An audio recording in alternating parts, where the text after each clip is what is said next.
bagong James Santos Channel.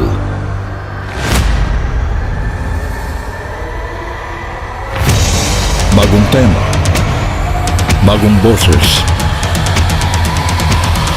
may komentaryo.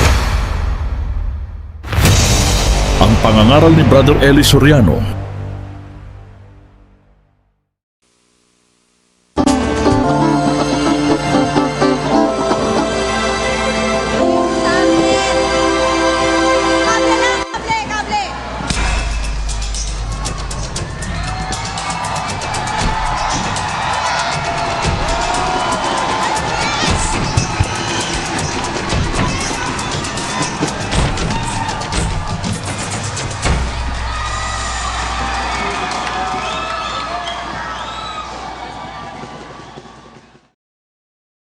Ang mapapanood ninyo ay ang pangangaral ni Brother Eli Soriano.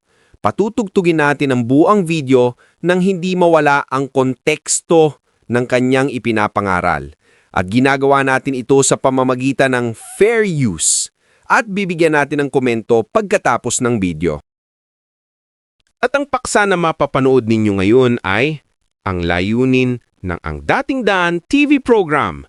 Halina at ating nang panoorin. Sumainyo po ang kapayapaan ng Panginoon. Magandang araw po sa inyong lahat. Muli pong sa tulong ng Diyos ay meron tayong mabuting pagkakataon ngayong oras na ito upang ipagpatuloy ang ating Bible Study on the Air sa pamamagitan ng palatuntunang Ang Dating Daan. At malugod po kaming muli na nag-aanyaya sa inyo sa pagpapatuloy ng ating pagsasaliksik ng iba't ibang mga katuruang bibliko sa ating pagtugaygay sa mga palatuntunan at mga panuntunan ng tunay na pananampalataya na itinuturo ng banal na kasulatan. At gaya po ng inyong nalalaman ng ating pinag-aaralan ay ang iba't ibang mga paraan ng Diyos para makilala ang tunay na pananampalataya, ang tapat na mangangaral at ang mga mangangaral na nagsasamantala sa relihiyon na ginagawang kasangkapan ng relihiyon sa kanilang pagpapakasagana sa kanilang mga sarili. Subalit bago po natin ipagpatuloy ang ating layunin na tuklasin ng iba't ibang mga katiwalian sa iba't ibang pananampalataya sa ating panahon, minarapat po nating ipaglingkod sa inyo ngayon ng isang napakahalagang tema sa dahilang mayroon tayong mga kababayan at mayroon tayong mga nakakapakinig sa ating programa na nagkakamali ng akala sa ating layunin sa pagsasabi natin ng iba't ibang katiwalian sa pananampalataya. Yun daw po ay hindi Christian love. Hindi raw yun maggagawa ng unity among Christians, kundi ang magagawa raw nung ating ginagawa ay magkakaroon daw ng divisiveness among Christian believers. Na yun po ay paniniwala ko, assessment ng taong hindi nakakaunawa sa Biblia. Sapagkat kailanman po yung mga Kristiyano na talagang Kristiyano sa pagpapakilala ng Biblia, yung salita ng Diyos, pag binasa mo, it will not cause divisiveness among Christians. They will be further united. Lalo pa silang magkakaroon ng isang matatag na pagsasama-sama kung talaga silang mga Kristiyano. Pero yung hindi Kristiyano, hindi talaga po pwedeng makiisa dun sa panuntunan ng Kristo sa Biblia. Imposible. Kaya makinig sa amin, hindi makinig sa amin, pagka talagang meron silang grupo na panatiko na sila ron, ayaw na nilang umunawa ng Biblia, wala tayong magagawa, dun sila talaga. At yun ay katuparan lang po ng sinabi ni Kristo sa pamamagitan ng apostol na si Pablo dito sa 2 Korinto. Ibig kong basahin ng talata, mga kababayan. Sa 6 at 14, ganito ating mababasa. Huwag kayong makipamatok ng kabilan sa mga di nagsisisampalataya, Sapagkat anong pakikisama mayroon ang katwiran at ang kalikuan? O anong pakikisama mayroon ang kaliwanagan sa kadiliman? O anong pakikisama o pakikipagkasundo mayroon si Kristo kay Belial o Baal? O anong bahagi mayroon ang sumasampalataya sa di sumasampalataya? O anong pakikipagkaisa mayroon ng templo ng Diyos sa mga Diyos-Diyusan? Ito po yung mga tanong ng apostol na si Pablo sa kanyang pagkaunawa sa kabuuan ng katwiran ni Kristo. Ang wika niya, anong pakikisama mayroon ng wika ang katwiran at ang kalikuan? Anong pakikisama mayroon ang kaliwanagan sa kadiliman?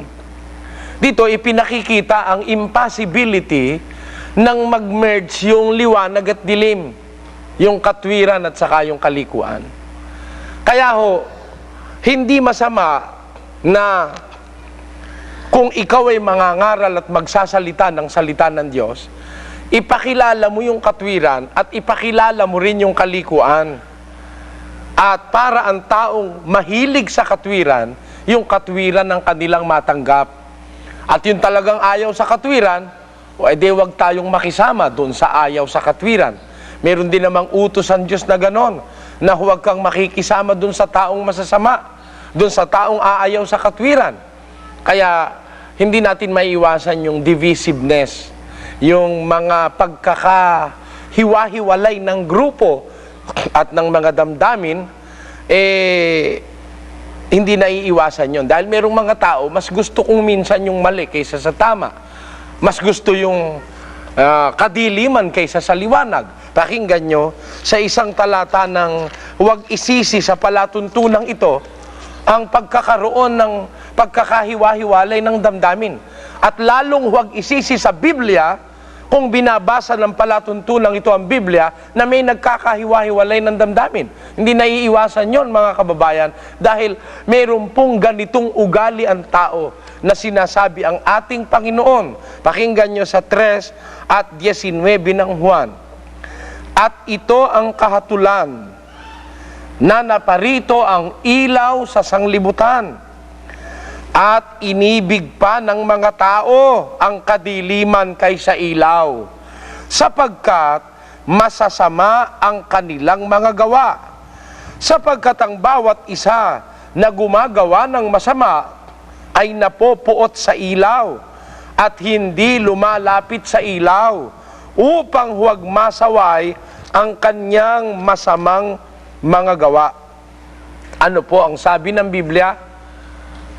Yun ang wikang kahatulan, ito sinasabi ni Kristo, ito ang kahatulan, na naparito ang ilaw sa sanlibutan.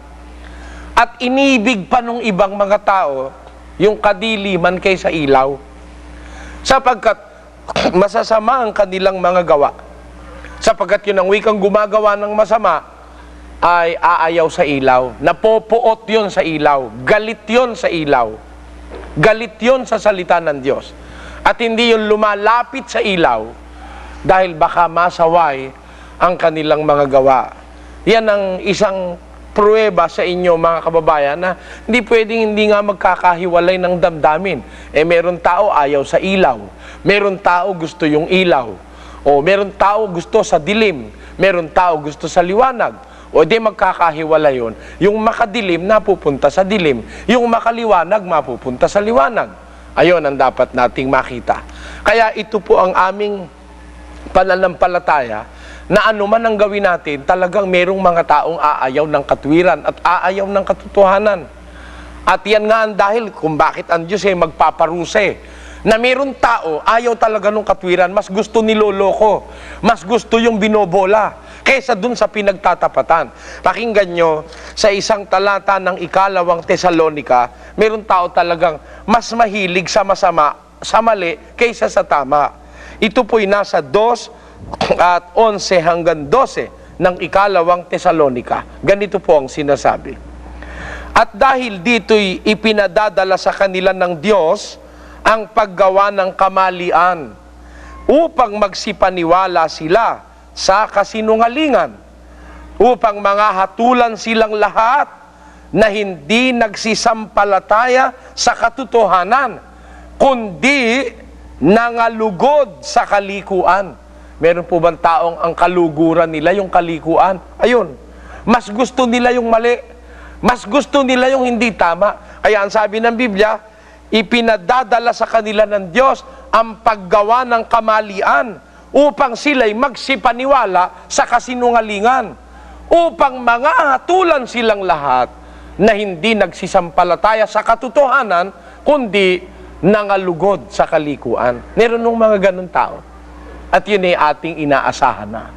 Ngayon, ang atin pong ginagawa sa palatuntunang ito is to promote the real sense of Christian love and the real sense of Christian unity by exposing the real truth of the Bible. At ito man ay maging kalaban ng kahit na sino, sasabihin natin yung totoo in order to unify all Christians in their faith in the truth of the words of God in the Bible. Yun po ang alam kong true Christian unity. They are united in the gospel. They are united in the teachings of Jesus Christ. They are not united because of the influence of a political leader or a religious leader. Hindi yun ang point ng kanilang unity. They are united because of the words of God in the Bible. Kaya po, ibig kong kaugnay ng bagay na ito ay pansinin ang ibang mga pula ng ibang mga tao sa ating palatuntunan. Tayo raw, pag pinupuna raw natin yung mga maling practices ng iba't ibang mga religious denomination, tayo raw walang pag-ibig. Hindi raw pag-ibig yung punahin mo yung mali na kanilang sinasabi. At yun daw paghatol pa raw na bawal daw ng Biblia. At kaugnay nito, isa po sa maraming liham na ating tinatanggap. Ang ibig kong sandali pagtuunan ng pansin, mga kababayan, na ganyan din ang kanyang pananaw. At ito po'y galing sa isang tagapakinig mula sa General Trias, Cavite. Dear Brother Eli Soriano, ako ho ay isa sa masugid ninyong tagapanood mula sa bayan ng General Trias, Cavite.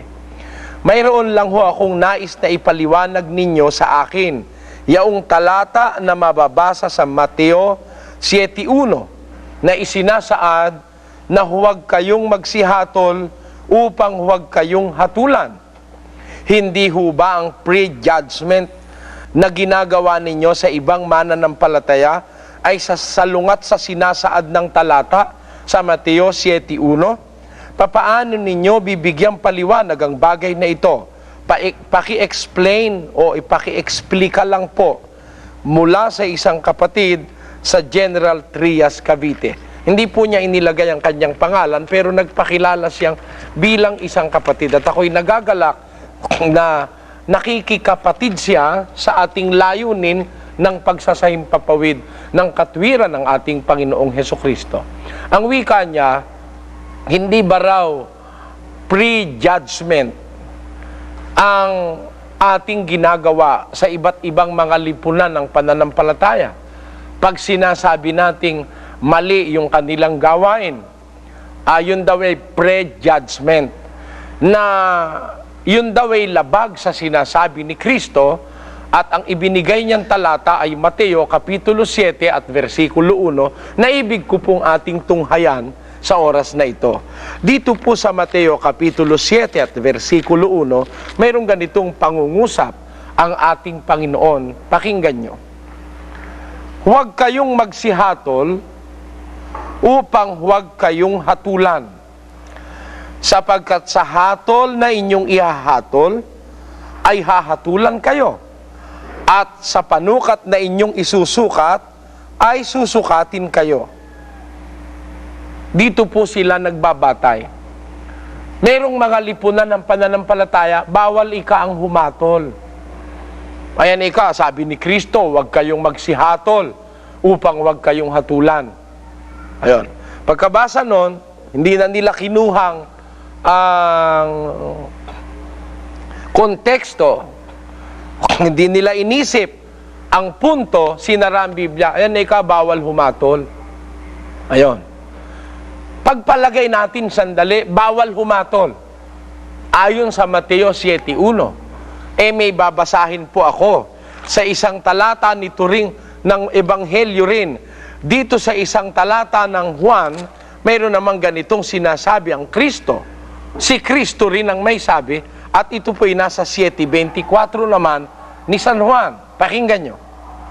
Huwag kayong magsihatol ayon sa anyo, kundi magsihatol kayo ng matuwid na paghatol. Paano ito ngayon, mga kababayan? Dito, huwag ang wika kayong magsihatol ng ayon sa anyo, kundi magsihatol kayo ng matuwid na paghatol. O dito, utos naman ang humatol. Kaya lang, huwag sa anyo, kundi matuwid na paghatol. Bawal ba humatol kung ganon? Kaya, kailangan mga kababayan, pag nakabasa ka ng isang talata, huwag mo agad bibigyan ng pakahulugan. Yan po ang ikinaliligaw ng marami. Saliksikin mo muna ang mga surrounding verses and other verses in the Bible that is connected with that verse. Halimbawa, pagka nakabasa tayo nito, na ito'y nabasa ng mga oneness daw sila. Itong 10:31 ni Juan, nababasa ito At ang sabi ganito, gusto kong basahin. Juan 10:30. Ako, ang sabi ni Kristo, ako at ang Ama ay iisa. Ayon. Meron nakabasa nito, pagkabasa, ako at ang Ama ay iisa, sinara na. Nagpakahulugan na. Ang pakahulugan ganito. Kaya nga si Kristo siya rin ang Ama, siya rin yung pumanaog dito. Yung salitang siya rin, wala ho sa Biblia yon. Na si Kristo rin ang Ama, at yung Ama rin si Kristo, na ang pangalan ng Ama ay Jesus, ang pangalan daw ng anak ay Jesus, at ang pangalan ng Espiritu Santo ay Jesus. Yun ho'y Jesus Mariosip na paniniwala. Galing lang ho sa kukote ng pastor yon. Wala ho sa nabasa yon. Ang nabasa, ako, ang sabi ni Kristo, at ang Ama ay iisa. Yung ba ang pakahulugan siya rin yung Ama? May babasahin ako na makikita nyong kumokontra ron sa pakahulugan nila. Hindi ho sa Biblia, sapagkat ang Biblia walang kukontrang talata ng Biblia sa kanyang talata. Yung pakahulugan ng kumokontra Pakinggan nyo sa isang talata nitong Juan din. Ang sabi ng ating Panginoon sa Kapitulo 8 ay ganito ang ating mababasa sa versikulo 16. Pakinggan nyo. Oo, at kung ako'y humahatol, ang hatol ko'y totoo, sapagkat hindi ako nag-iisa, kundi ako at ang Ama na nagsugo sa akin. Ano po ang sabi ng talatang ating binasa? Kung ako'y humahatol, ang hatol ko ang wika'y totoo. Sigurado si Kristong totoo ang kanyang hatol. Sapagkat kung humatol siya, hindi ako ang wika nag-iisa, kundi ako at ang Ama na nagsugo sa akin. Dito, hindi sila nag-iisa. Hindi si Kristo nag-iisa. Meron siyang kasamahan. Ang kasamahan niya, yung Ama na nagsugo sa kanya. Sabi naman dun sa kabila, ako at ang Ama ay iisa. Sabi rito, siya'y hindi nag-iisa. Kailangan hanapin natin ang kahulugan. Hindi ko mo sinabi ni Kristong, ako at ang Ama ay iisa, siya na rin yung Ama. Lalabag po yun sa sinasabi ng Biblia. Bakit? Pakinggan nyo sa isang talata ni Juan, ganito naman ang ating mababasa, tungkol dyan sa salitang iisa. At wala na ako sa sanglibutan, at ang mga ito ay nasa sanglibutan, at ako'y paririyan sa iyo. Amang banal, ingatan mo sila sa iyong pangalan. yaong mga ibinigay mo sa akin. Marami ho ito. Grupo ito ng mga tao. Ingatan mo ang wika sila sa iyong pangalan. Yaong mga ibinigay mo sa akin. Upang sila'y, marami ho, sila'y maging isa, naggaya naman natin. Nakita nyo? Di yung salitang isa, hindi ho tumutuko yun sa isang individual na kalagayan lang, o sa isang entity, o sa isang being lang. Maaaring yung pagiging isa, tumutukoy sa marami, gaya ng sinabi ni Kristo. Ingatan mo sila. Yaong mga ibinigay mo sa akin, upang sila'y maging isa. Na, bawa, ako. Nagkaisa-isa tayo. Ang tawag sa atin ng Diyos iisa tayo. Pero hindi kayo ako, hindi ako kayo. Ayun. Kaya maling-mali yung paniniwala nung sasabihin ng mga oneness na kung sinabi ni Kristo, ako at ang Ama ay iisa, si Kristo na yung Ama, siya pa yung bumaba rito, siya pa yung nasa langit, siya pa rin yung kinakausap niya sa langit yung kanyang sarili pagka tumitingala siya. That is simply illogical. Nonsense. Yan po ang dapat nating makita. Kaya hindi ang kahulugan ng isa, siya rin. Iba yung isa kaysa sa siya rin. Bibigyan ko pa kayo ng isang halimbawa. Pakinggan nyo sa isang talata ni Mateo, ganito ang wika ng ating Panginoon.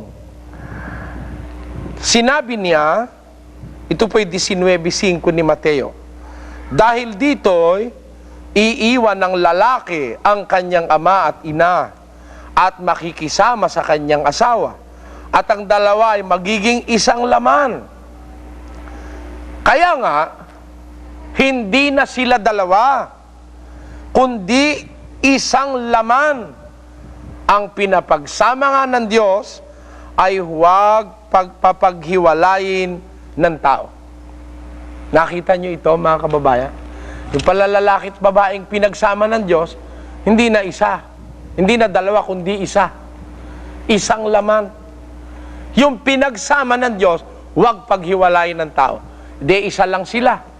Hindi na ikadalawa, kundi isa O huwag nyo sabihin nyo si Pedro, siya rin si Maria, at si Maria, siya rin si Pedro. Mag-asawa sila. Sa harap ng Diyos, ang tawag sa kanila isa. Pero bagaman sila'y iisa, iba si Maria, iba si Pedro. Sana nakuha nyo ang lohika ng bagay na yon, mga kababayan. Gaya rin naman ni Kristo at ang Ama ay iisa, hindi ibig sabihin siya rin yung Ama, siya pa rin yung anak. Otherwise, lalabas na maarte si Kristo. Bakit? Siya rin pala yun, tumitingala pa siya pagka kinakausap niya siya. Which is purely impertinent and illogical belief. Noong mga naniniwalang si Kristo rin ang Ama.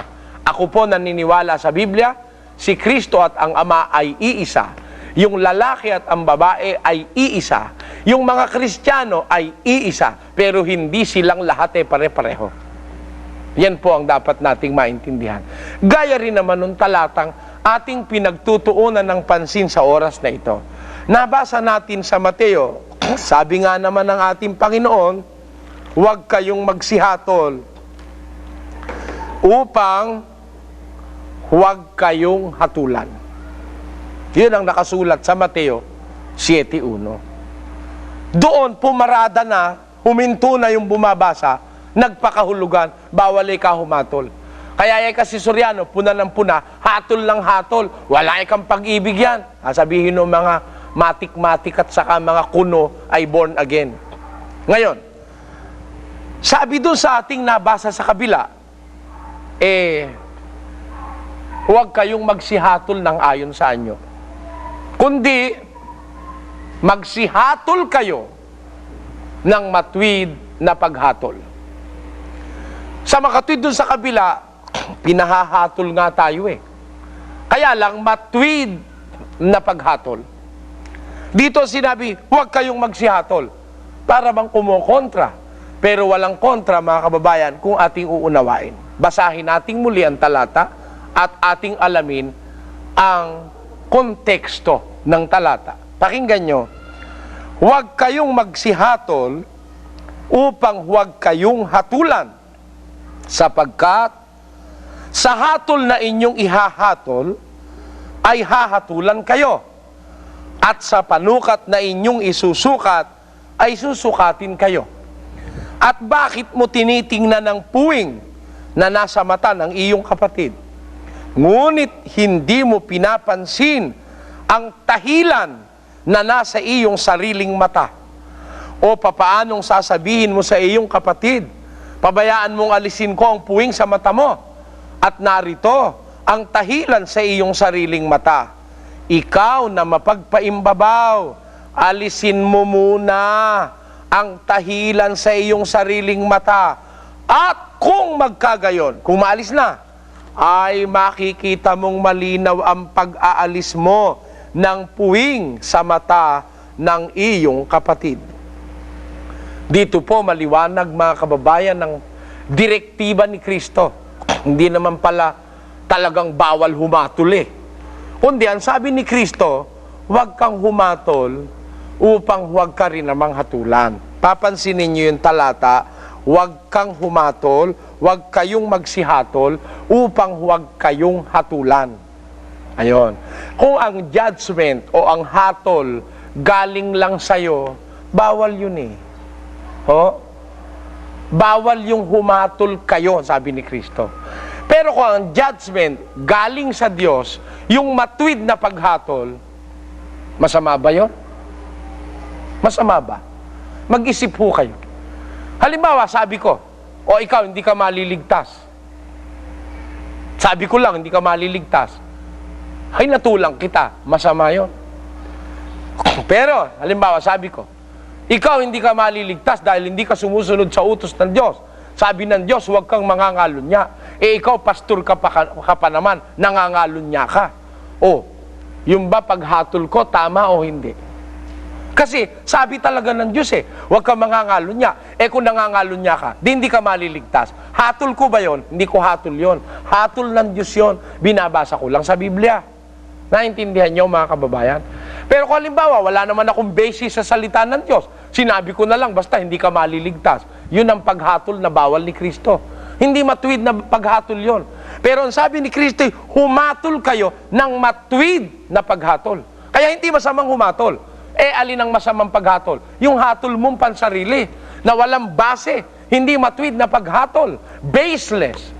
Even accusations, pagka baseless, masama yan. Malalibel ka niyan, ma-oral, magkakaroon ka ng kasong defamation. Pagka ikaw humahatol na baseless, wala kang pinagbabatayan. Pero pagka meron kang pinagbabatayan, hindi ka po pwedeng incriminate ng sino man. Pagka yung sinasabi mo, meron kang batayan. Lalong-lalo na pagdating sa Biblia. Ako lang nagtataka dun sa ibang mga tao, binabasa mo na sa Biblia, nagagalit pa. O, masama bang ihatol natin yung hatol ng Diyos na matuwid na paghatol? At kung titignan natin, mga kababayan, ang kahulugan talaga ng Mateo, sino ang pinagbabawalan ditong humatol? Yung may puwing, yung may tahilan. Sabi ni Kristo, paano mong aalisin ang puwing? Sa mata ng iyong kapatid, narito't meron kang kulaba o tahilan sa iyong sariling mata. Eh pag pinayagan ka ni Kristo mag-alis ng puwing ng kapatid mo, ikaw naman pala may kulaba sa mata at may tahilang ka at may katarata kang pagkalaki-laki, baka imbis maalis mo yung puwing, madisgrasya mo yung maliwanag na mata. Bakit? May diferensya mata mo Kaya ang wika ni Kristo, alisin mo muna. Ikaw na mapagpaimbabaw. Sabi niya doon sa versikulo 4 hanggang 5. Ikaw na mapagpaimbabaw. Alisin mo muna yung tahilan sa mata mo. O at sino po yung bawal humatol? Yung mga impostor, yung mapagpaimbabaw, na kunyari nagbabanal-banalan, pupuna-puna sa iba, siya pala'y ganun din ang diferensya niya. Sabi niya sa iba, wag mangangalo niya, kalunyero pala siya. Ha? Sabi niya sa iba, wag magnanakaw, magnanakaw pala siya. Ha? Sabi niya sa iba, wag sasamba sa Diyos-Diyosan siya pala mananamba sa Diyos-Diyosan. Anong katunayan ganun nga ibig sabihin ni Kristo? Na kung ikaw pupuna sa iba, dapat wag kang masumpungan nung ipinupuna mo dahil ibabalik sa iyo ng mga tao yung sinasabi mo. Pakinggan nyo sa Roma 2:20. Tagasaway sa mga di nakakaalam, guro ng mga bata, na sa kautusan ay mayroong kang anyo ng pagkakilala at ng katotohanan. Ikaw nga na nagtuturo sa iba, hindi mo tinuturuan ang iyong sarili. At ikaw na nangangaral sa tao na huwag magnanakaw ay nagnanakaw ka. Ikaw na nagsasabing ang tao ay huwag mangalunya ay nangangalunya ka. Ikaw na nasusuklam sa mga Diyos-Diyusan ay nananakawan mo ang mga templo. Ikaw na nagmamapuri sa kautusan. Sa iyong pagsuway sa kautusan ay niwawalan mo ng puri ang Diyos. Dito po, maliwanag na yung tuturo-turo, pupuna-puna sa iba, ayaw ni Kristong ikaw mismo nagsasabi, huwag mangangalunya, kalunyero ka. Pastor ka, 36 ang asawa mo. Paano yun? Masama yun. Pastor ka, nire-rape mo yung sarili mong anak. O isipin mo, paano ka magpapastor nun? Kumbaga sa mag-aalis ng puwing, paano mong aalisan ng puwing yung kapwa mo, ikaw ay merong barado mata mo sa tahilan. Bawal yon. Yon ang bawal humatol. Yung ganong mga tao, bawal pumuna. Pero kung pupuna ka ng pagpuna o paghatol na galing sa Biblia, hindi masama ang humatol. Mga kababayan, meron ba tayong pruwebang hindi masamang humatol ang Kristiyano? Pakinggan nyo sa isang talata ng unang Korinto, ganito ang ating mababasa at inyong pakinggan. Ito po'y sa 1:10 ng unang Korinto. Ngayon ipinamamani ko sa inyo, mga kapatid, sa pamamagitan ng pangalan ng ating Panginoong Kristo, na kayong lahat ay mangagsalita ng isa lamang bagay, at huwag magkaroon sa inyo ng mga pagkakabahabahagi, kundi kayo mga lubos sa isa lamang pag-iisip at, pansinin nyo, isa lamang paghatol. Kita nyo, ang lahat ng Kristiyano inuutosang humatol. At kung sila'y humatol, may pagkakaisa sila sa paghatol. Huwag sabihin yung paghatol ay masama. Kainosentihan sa Biblia yon, mga kababayan. Ang grupo ng mga Kristiyano ay pinahahatol. At ang sabi pa huwag magkaroon ng pagkakabahabahagi sa inyo. Hindi kayo magkaroon ng isa lamang pag-iisip, isa lamang na paghatol. Meron pa ba tayong pruwebang iba? Pakinggan nyo sa unang Korinto pa rin. Ito po'y nasa kapitulo 6 at ang versikulo ay 5. 4 po natin umpisahan. Kung kayo nga'y mayroong usapin na mga bagay na nauukol sa buhay na ito, ilalagay ba ninyo upang magsihatol ang mga taong walang halaga sa iglesia? Sinasabi ko ito upang manghiya kayo. Ano? Di ata't wala baga sa inyo na isa mang marunong na makapagpapayo sa kanyang mga kapatid? Kundi ang kapatid ay nakikipag-usapin laban sa kapatid, at ito'y sa harapan ng hindi nagsisampalataya. Ngayon nga, tunay na isang pagkukulang sa inyo ang kayo-kayo'y magkaroon ng mga usapin. Bakit hindi bagkus ninyong tiisin ang kalikuan? Bakit hindi bagkus kayo'y padaya? Ano ngayon ang sabi? Kaya nga, hindi ba ganinyo nalalaman na ating hahatulan ng mga anghel?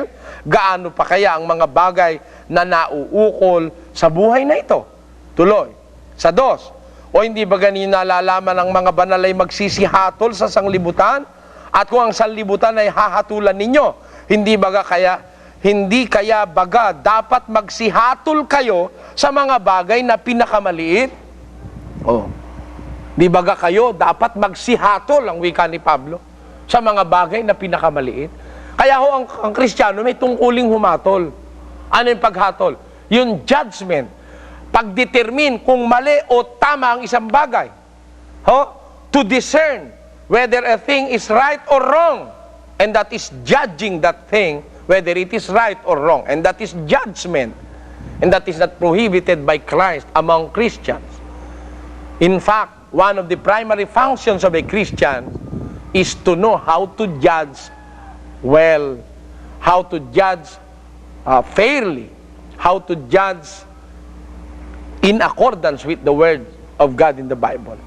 Kaya po kami naniniwala, yung sabi ng iba, bawal humatol, yun ho, kaalaman ng inosente yun. Mali yun. O ngayon, kung pinupuna natin yung mga maling gawain ng mga relihiyon, hinahatulan ba natin sila? No. Pumupuna nga tayo para wag silang mahatulan ng Diyos. Kasi meron darating na judgment. Pag hindi sila umalis sa mali, masasama sila sa last judgment. Kaya natin pinupuna, we condemn not the person, we condemn their mistakes. We condemn their wrong doctrines. Hinahatulan natin yung kanilang maling aral, hinahatul at kinukundina natin yung kanilang maling gawain, pero yung tao, hindi natin kinukundina. Kaya nga natin sila pinupuna. That is our Christian love for them. Na even to the extent of sacrificing our friendship with them, pinupuna natin sila. Kahit na sila ay magalit sa atin, para lang sila wag mapasama sa parusang hinaharap ng mundong ito. Kaya wag niyong sabihin, lalo na yung mga matik-matik dyan, at saka lalo na yung mga alagad dyan ng nagpapatakbo ng media, na sasabihin, ito raw programang ito'y humahatol. Hindi. Pag sinabi ko, mga kababayan, yung mga ngaral na nagpapayaman sa relihiyon, yun hindi sa Diyos, hindi paghatol yon, salita ng Biblia yon.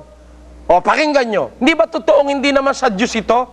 Dito sa isang talata, maninipis yata kayong manipis sa balat ng sibuyas, makakapal naman ang pagmumukha nitong ibang mga mangangaral.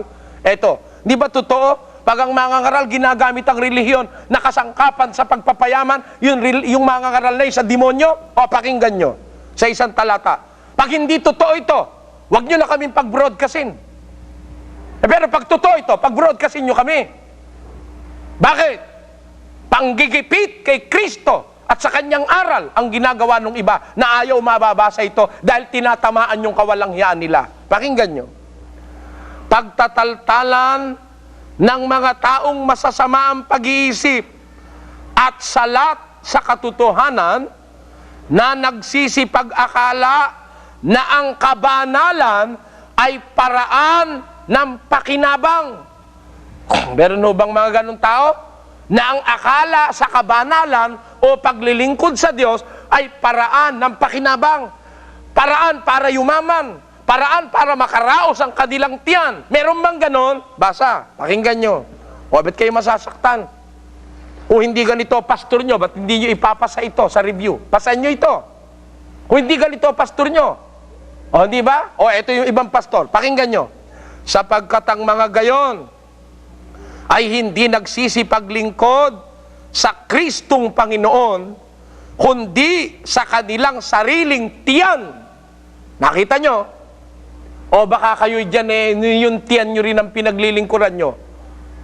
Mga pastor ng demonyo ang naglilingkod sa kanilang sariling tiyan. Hindi kay Kristong Panginoon, kundi sa kanilang sariling mga tiyan. At sa pamamagitan ng kanilang mabuting pananalita at maiinam na mga talumpati ay dinadaya ang mga puso ng mga walang malay. O, di manluloko yan? Mandaraya yan? O anong pinaglilingkuran? Ang Diyos ba? Yung tiyan. Nag-aakala silang wika ni Pablo na ang kabanalan ay paraan ng pakinabang. O hindi ba kahalay-halay ang mga walang hiyang pastor na ganyan? Na ginagamit ang relihiyon, ang salita ng Diyos, para kumuha ng katakot-takot na pera sa miyembro, dinadaya yung mga walang malay. Bakit to? Tingnan ninyo kung di pandaraya yan. Hindi ba totoo? Kumukuha sila ng ikapo. Kumukuha ng ikapo. At madalas sabihin, pag nagbigay ka ng ikapo, babalikan ka ng Diyos. Siksik, liglig, umaapaw. Oh, kailan mo pa sinabi yon? Ha, kaibigan? Kailan pa sinabi nung pastor yon? Na pag nagbigay ka ng ikapo, babalik sa iyo ng Diyos, pik-pik, liglig, umaapaw. Oh, ngayon, yung isang pastor na kumukuha ng ikapo, tuwing magsasalitay, may ikapon sinasabi. 9 na taon na sa broadcast sa TV. Siyam na taon na. Nag-anibersaryo na nga eh. Siyam na taon na nagbibigay ng ikapulong miyembro. Pikpik, liglig at umaapaw daw ibibigay ng Diyos. Bakit hanggang ngayon? Wala kayong upuan. Ha? Siyam na taon nang nagbibigay ng ikapo. Siyam na taon nang ginagatasan ng pastor. Pero hanggang ngayon, wala silang maupuan sa kanilang pagtitipon-tipon. Inuulan yung mga miyembro. At pag umulan naman, biyaya ka ng Diyos yan. Pag uwi ng miyembro, may sipon, may trangkaso, may pulmonya. Biyaya ba ng Diyos yun, napulmonya yung miyembro mo dahil walang bubong? At bakit walang bubong? Kung totoo yung sinasabi mong, pag nagbigay ng ikapo, siksik, liglig, umaapaw ang ibibigay na ganti ng Diyos. Yan ang tanong ko. O ngayon, pag napuna ko yan, magagalit ba kayo? Ipinagmamalasakit ko yung dinadaya. Kaya nga naghihirap ang Pilipinas Dahil dyan sa mga relihiyon na yan na walang ginawa kundi kumurakot ng pera sa miyembro. May ikapuna, may love offering pa, may abuloy pa ng Webes, may abuloy pa ng anibersaryo, may abuloy pa ng Santa Cena, may bayad pa ang binyag, may bayad ang kasal, may bayad ang lahat ng doktrina, may bayad. Hindi ba kawalang hiyaan yan? Pipigilin nyo ba ito sa telebisyon? Pipigilin nyo ba ito? Ito'y sinasabi ng Biblia. Kung kayo'y makakristo, huwag niyong pigilin ang sinasabi ko, sapagkat si Kristo ang may sabi sa pamamagitan ni Pablo, na may mga pastor, ang kanilang pinaglilingkuran, hindi si Kristong Panginoon, kundi ang kanilang sariling tiyan, ang kanilang sariling interes. Mga walang hiyang pastor. Meron ba talaga walang hiya? Pakinggan nyo. Sa isang talata ng Efeso, pag pinigil nyo ito, pinipigil nyo ang aral ni Kristo. Sa Efeso 4, eto, tinan ninyo ang kawalanghiyaan ng mga pastor na ginagawang kasangkapan ng relihiyon para sa kanilang ikaluluwalhati. Eto po, kayo man ang magbasa. Kung tapat lang kayo sa inyong sarili at sa Diyos, babasahin nyo rin ito. Alin ito? Basa. Na sa kadiliman ng kanilang pag-iisip ay nangahiwalay sa buhay ng Diyos dahil sa kahangalang nasa kanila, dahil sa pagmamatigas ng kanilang puso, na sila sa di pagkaramdam ng kahihiyan ay napahikayat sa kalibugan upang kalakalin ang lahat ng karumihan ng buong kasakiman. Hindi ba totoo may presidential decree na basahin ng Biblia? Meron pang itinakda ang presidente ng Pilipinas na Bible Week sometime in November. Hindi ko nakakalimutan. Bible Week, babasahin ng Biblia. Kayo kung magbasa ng Biblia, pinipili nyo lang yung binabasa nyo Ako hindi.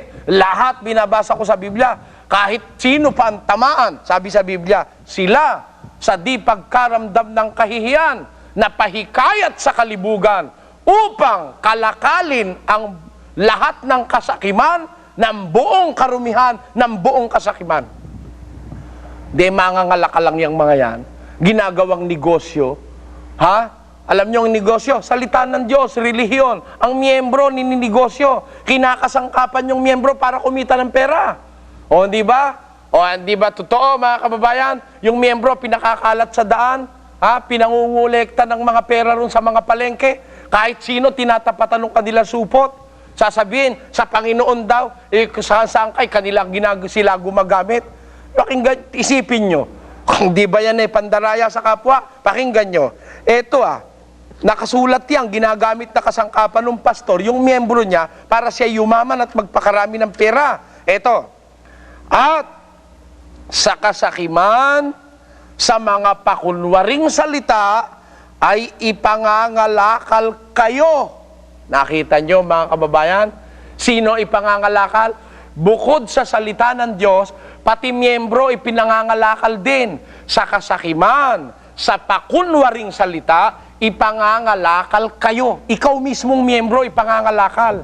Gagamitin kang kapital para manghingi ka ng pera sa mga daan at supermarket. Gagamitin kang kapital para humingi ng suporta sa politiko. Di ba? Ang ipinangangakoy ang miyembro para kumuha ng simpatya ng politiko. Yan ang katuparan ng sinasabi ni San Pedro na sa kasakiman ng pakunwaring salita, ipangangalakal kayo, miyembro. Kasama ka ng nanonood ngayong nagagalit sa akin. Ipinangangalakal ka ng pastor mo. ginagawa kang kasangkapan para lumakas ang impluensya niya, para lumakas ang kanyang kapit, para siya makapagdikta sa gusto niyang diktahan. Yan ang diferensya. Ngayon, pag pinupuna natin ito, mga kababayan, sabi nila, wala raw tayong pag-ibig. Siguro hindi nila alam ang kahulugan ng pag-ibig. Maraming klase ng pag-ibig, mga kababayan. May pag-ibig sa salapi, ugat ng lahat ng kasamaan. Unang Timoteo 6:10, yan po nakasulat. May pag-ibig nung number 2, doon sa asawa, na hindi naman niya sariling asawa. Nanghihiram lang siya. Bawal na pag-ibig, laging nakakubli. Pag-ibig ba yun o hindi? Pag-ibig din. Nakakubli nga lang. Baliw na pagmamahalan, wala nang pag-asa at karapatan. Ayun. Hindi ako may gawa niya na. Kinanta ko lang. Merong pag-ibig nung number 2 dun sa asawa ng may asawa na nakikisosyo sa ron. Oh, may pag-ibig ng manok sa feeds. Ayun, di ba? May pag-ibig ng anak sa magulang. May pag-ibig ng magulang sa anak. Hindi pwede yung pag-ibig sa asawa gamitin sa anak. Masama ang mangyayari. Iba ang pag-ibig sa anak, iba ang pag-ibig sa asawa. Kung ang pag-uusap ay pag-ibig sa kababayan, pag-ibig sa kapwa-tao, para maligtas, anong klaseng pag-ibig yon? Pakinggan nyo, sa isang talata, sasabihin, wala raw akong pag-ibig, kung magsalita raw ako, mabigat, wala raw pag-ibig. Ano ba ang sabi ng Biblia dun sa pag-ibig? Pakinggan nyo, ang pag-ibig ay mapagpahinuhod, magandang loob. Ang pag-ibig ay hindi nananaghili. Ang pag-ibig ay hindi nagmamapuri. Hindi mapagpalalo. Hindi nag-uugaling mahalay. Hindi hinahanap ang kanyang sarili. Ang pag-ibig ay hindi nayayamot. Hindi inaalumana ang masama. Hindi nakikigalak sa kalikuan. Ayon. Ang pag-ibig ang wika, hindi nagagalak sa kalikuan, kundi nakikigalak sa katotohanan. Anong tunay na diwa ng pag-ibig? Ang pag-ibig, hindi nagagalak sa kalikuan. Galit siya sa mali. Yung pag-ibig, ayaw niya ng mali. Ang katunayan, ang Diyos man na pag-ibig, dahil ang Diyos ay pag-ibig, ayaw niya ng mali, ito po ang pag-ibig ng Diyos. Sapagkat, ang puot ng Diyos ay nahahayag mula sa langit, laban sa lahat na kasamaan at kalikuan ng mga tao. Kita nyo? Kinapupuotan ng Diyos ang kalikuan at kasamaan ng tao. Galit ang Diyos na pag-ibig, sapagkat kung pag-ibig ang pag-uusap, wala nang uuna sa Diyos, sapagkat ang Diyos ay pag-ibig. Pero yung Diyos na pag-ibig, galit yon. Hindi nagagalak yun sa kalikuan. Napupuot yun sa kasamaan at sa kalikuan ng mga tao. Yung Diyos na pag-ibig, napupuot sa kalikuan at kasamaan ng mga tao, mga mahal na kababayan. Napupuot ang Diyos doon. O di ayaw ng Diyos ng kalikuan, ayaw ng Diyos ng kasamaan. Nakita nyo? Ayaw niya. Ayaw ang Diyos ng kalikuan. Pero pag-ibig siya. O kung ayaw niya ng kalikuan, mamarapatin niya ba yung kalikuan? Pupurihin niya ba yon? Na mali na ang ginagawa mo, sasabihin ng Diyos sa'yo, okay lang yan. O kaya, hindi nakikibo ang Diyos, mali ang ginagawa mo, hindi na ako kikibo dahil pag-ibig ako eh. Ganun ba? Hindi ganon. Ang Diyos kumikibo, pinagwiwikaan niya pag mali. O pakinggan nyo, sa isang talata ng Ebreo, ganito ang klase ng pag-ibig ng Diyos, na dalisay na pag-ibig, na pagkamali, pinagwiwikaan niya. Sa Kapitulo 12 at versikulo 3.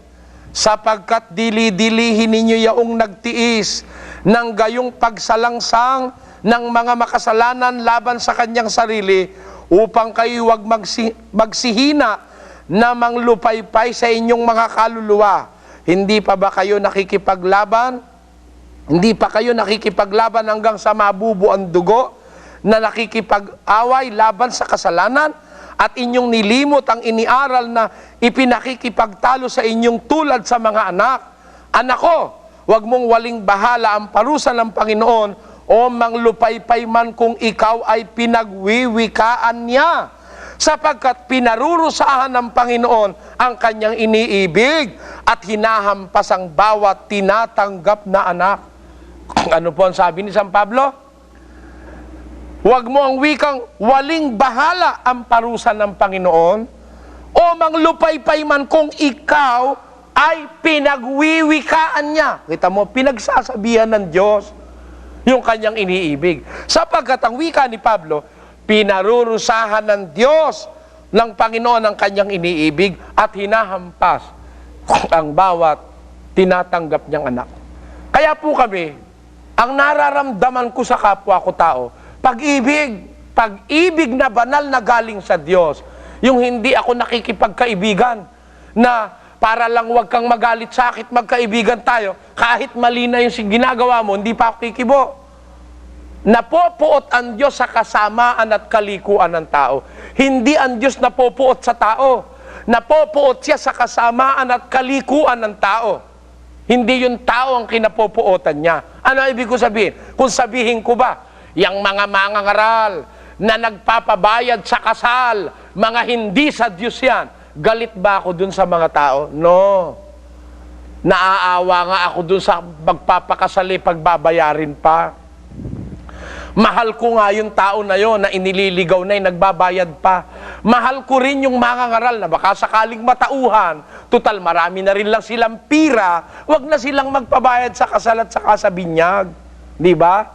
Total, hindi nyo na kayang ubusin yung pera at nakapalasyo na kayo. Di, wag nyo nang kurakutan pa yung mga squatter, na pati ba naman yung mga squatter, hinihingan nyo pa ng ikapo wala namang kita yun. Oh. Pinopwersa nyo pa yung mag-love offering. Ha?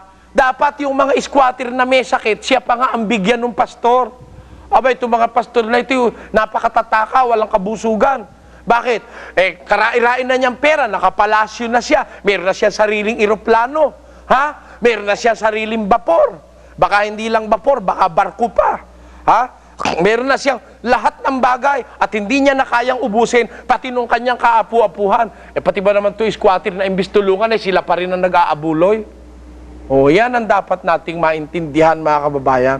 Kaya, kung halimbawa, sabihin ko yon, galit ba ako dun sa tao? No. Baka sakaling magising sila, total mga bilyonaryo na sila, mga milyonaryo na yung mga pastor, baka magising, nakatulong ako sa mahihirap, na huwag na silang pahirapan ng kanilang mga pastor at huwag na silang lukohin na paasahing bubuksan ng Diyos ang langit, maghuhulog ng pagpapala, wala kang paglalagyan, siksik, liglig at umaapaw. Asa naman ang asa yung tao. Wala na siyang pera, bibigay pa niya kasi umaasa siya na sa paggawa niya noon, gagantihin siya ng Diyos ng literal, siksik, liglig at umaapaw, material na mga bagay na sasagana siya. Kaya sa pag-asa niya sumagana, nagsusugal siya sa relihiyon para lang siyang tumataya sa wedding. Para lang siyang tumataya sa wedding. Na sa pag-asang makatama siya, nahuhut-hut siya araw-araw, taya siya ng taya. Ganon din naman ang kalagayan nitong mga nagre-relihiyon na pinaasa ng maling pag-asa ng mga pastor na pagbigay daw ng ikapo, bibigyan ng Diyos ng pagpapala, siksik, liglig, umaapaw. Bigay naman ngayon ng bigay na kahit wala nang makain yung anak, bigay pa rin ng bigay. Hindi masamang magbigay kung ayon sa kalooban ng Diyos. Hindi po ako tutol sa pagbibigay. Mapalad ang nagbibigay kaysa sa binibigyan. Pero kung ang binibigyan natin, pastor naman luloko, pinalarami natin ng kayamanan para lalong makapanloko, hindi tayo dapat magbigay. Nagiging kasangkapan pa po tayo ng demonyo para palakasin ang puwersa ng mga manlulokong mangangaral. Yan ang layo ng palatuntunang ito. Sabihin nyo ba, wala kaming pag-ibig sa kapwa? Kaya nga po kami naglalakas loob magsalita ng ganito. Dahil mahal namin ng mga kababayang Pilipino na mahigit ng 400 taon niloloko sa relihiyon. Pinagkakakwartahan, ginagawang palabigasan at gatasan ng mga mangangaral na ang ginawang opisyo at hanap buhay ang relihiyon. Diyan po kami tutol, mga kababayan. Bilang katunayan, ganito ang daing ng apostol na si San Pablo. Pakinggan nyo sa isang talata ng 2 Korinto 2:17. Sapagkat hindi kami gaya ng karamihan na kinakalakal ang salita ng Diyos. Maraming nakita si Pablo noong pang kanyang panahon, kinakalakal ang salita ng Diyos. Ginagawang negosyong salita ng Diyos. Para kumita, magkamal ng kayamanan ang mga mangangaral na ito. Pati salita ng Diyos, kinakalakal nila.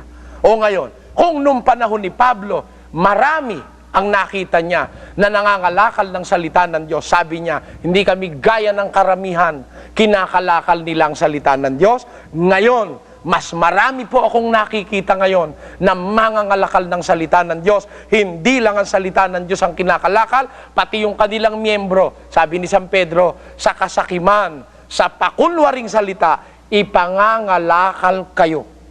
Kaya, ito po'y panawagan sa mga kababayan, huwag kayong magalit sa palatuntunang ito. Bigyan lang tayo ng sapat na karapatan ng pamahalaan, lahat ng katiwalian sa relihiyon, atin pong tatalakayin sa Biblia. Ang Biblia, batayan natin, hindi tayo magbabatay sa kung ano-anong chismis. Biblia po ang ating bubuksan, ipakikita ng palatuntunang ito sa inyo, yung picture, yung larawan ng tunay na relihiyong nasa Biblia, na yung relihiyon na yon ay paglingap sa mga kawa-awa, pagmamalasakit sa mga inaapi at niloloko ng kanilang mga pastor. Yun ang tunay na relihiyon, ipagmalasakit yung maliliit. Ang kanilang karapatan, hindi lang pantao kundi pati ang kanilang karapatang maging dapat sa Diyos, makawala sila sa mga kuko ng dambuhalang mga pastor na matatakaw. Bibigyan natin ng komento ang napanood nating video. Ito ay malayang komento lamang at hindi upang magmarunong. Magkomento rin kayo para magpalitan tayo ng mga kaalaman sa napanood nating video. Ang pagpuna sa maling aral sa reliyon ay hindi otomatikong maling paghatol at hindi rin kawalan ng pag-ibig kung ito ay ginagawa ng may katotohanan, tamang layunin at maayos na paraan. Hindi ito maling paghatol kapag ang sinusuri ay aral at hindi ang puso o motibo ng tao. Ang paghatol na ipinagbabawal ay yaong mapagmataas, mapanira at walang batayan. At hindi rin ito kawalan ng pag-ibig sapagat ang tunay na pag-ibig ay naghahangad ng katotohanan at ikabubuti ng iba. Ang pagpapabaya sa maling aral kung alam ang katotohanan ay maaari pang maging kakulangan ng pag-ibig. Ngunit nagiging mali ang pagpuna kapag ito ay ginagawa sa galit, panlalait o pagmamataas at hindi para ituwid, kundi para manghamak. Sa madaling sabi, ang pagpuna sa maling aral ay maaring maging pagpapakita ng pag-ibig at katapatan kung ito'y may kababaang loob, katotohanan at malasakit, hindi paninira o pagmamataas. Kung nagustuhan ninyo ang aking upload video, paki-like naman, subscribe, share at comment. Maraming salamat sa inyong suporta at panonood.